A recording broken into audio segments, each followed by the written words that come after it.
These are upset picks, guys. Upset picks. Again, the video was pretty popular last week, so I went ahead and came on here again. We got 5 of them today. 1, 2, 3, 4, 5. Friendly reminder, humble request on my part.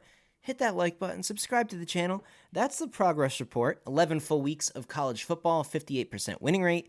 Starting to get it going in NFL. 2 out of the last 3 weeks, way into the winning. So really coming around. Things are looking pretty good right now. Definitely make sure you subscribe to the channel. Let's jump into the first game, Louisville, Miami, kind of a repeat of the UCF and Oklahoma State game. Guys, that UCF game was easy. Sweat-free upset pick. Now, the spread's 1.5 here. This isn't an upset, like a giant, oh my God, 20-point underdog upset. It's 1.5 points. I'm not going to personally bet this, but 75% of the bets against the money line are on Louisville. Louisville's ranked 9 in the country. Miami's Miami. The spread's 1.5. What does that tell you? Probably go Hurricanes here. Number 2, Utah and Arizona. Don't have a ton about this one. I got much better numbers for the last 3 picks. But Utah, Arizona, I'm just not really sure why Arizona's an underdog. They've been better. Utah, sure. Defense, physical, I get it. But I just, do you get enough out of that Utah quarterback? I don't like him that much. I don't like him enough is what I'm trying to say. He's okay. I mean, this is going to be a tight game, probably a field goal game. I like Arizona. Home field, a little bit more capable offense. I know the Utah defense is there. I know they're kind of hungry for a win here. Kind of like Arizona in this spot. Now, let's get to some good games. These 3 are really juicy upsets. I mean, really juicy. Let's start with Colorado. I gave out Colorado last week. I said for sure they're going to cover. Probably a good upset pick as well. They didn't quite get the job done. But, man, the whole world's against Colorado now. They're going to be really hungry for a win. They're going to get at least one more somewhere. This is probably their last good opportunity. Washington State. I watched them get obliterated earlier this year by Arizona. Their home field advantage isn't as substantial as it used to be. I like Colorado in this spot. Listen to this.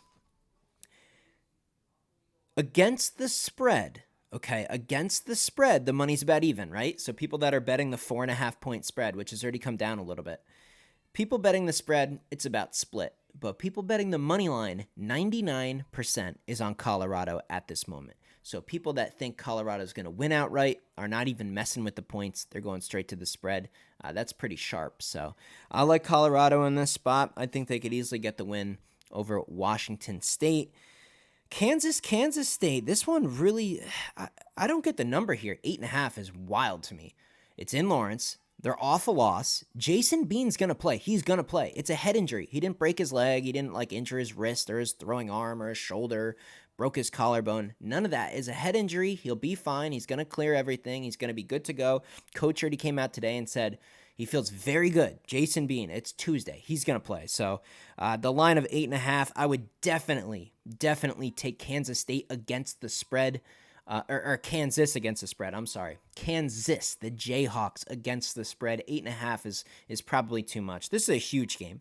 Kansas State, Kansas is always huge. It's in Lawrence.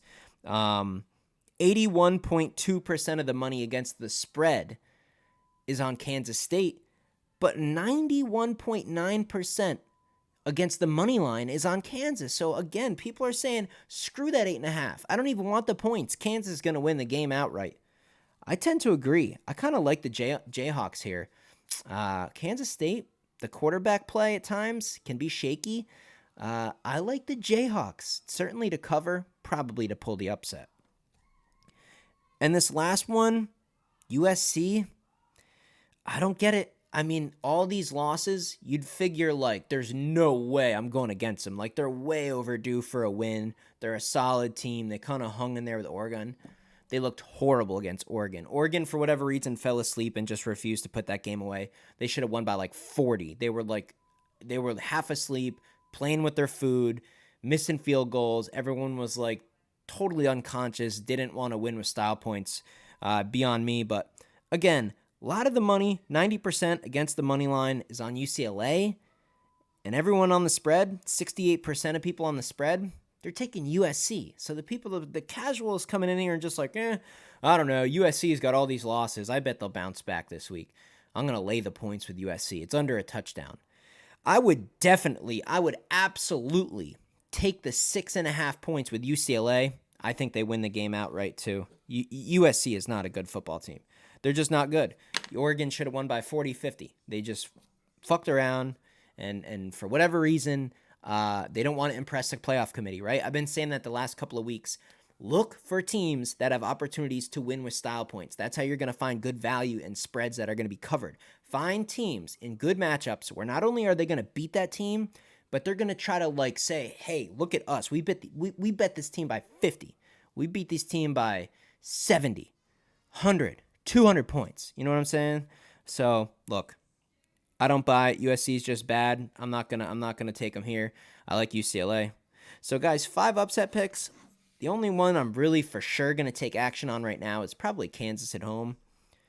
But I like Miami at home. I like Arizona at home. I like Kansas at home. Give me Colorado and UCLA on the road. There's 5 upset picks. What do you think, guys? What do you think? Out of these 5, what's your least favorite? What's your favorite? Are any of these going to hit? Are all of them going to hit? I want to know what you guys are thinking in the comments. I'll see you in the next video.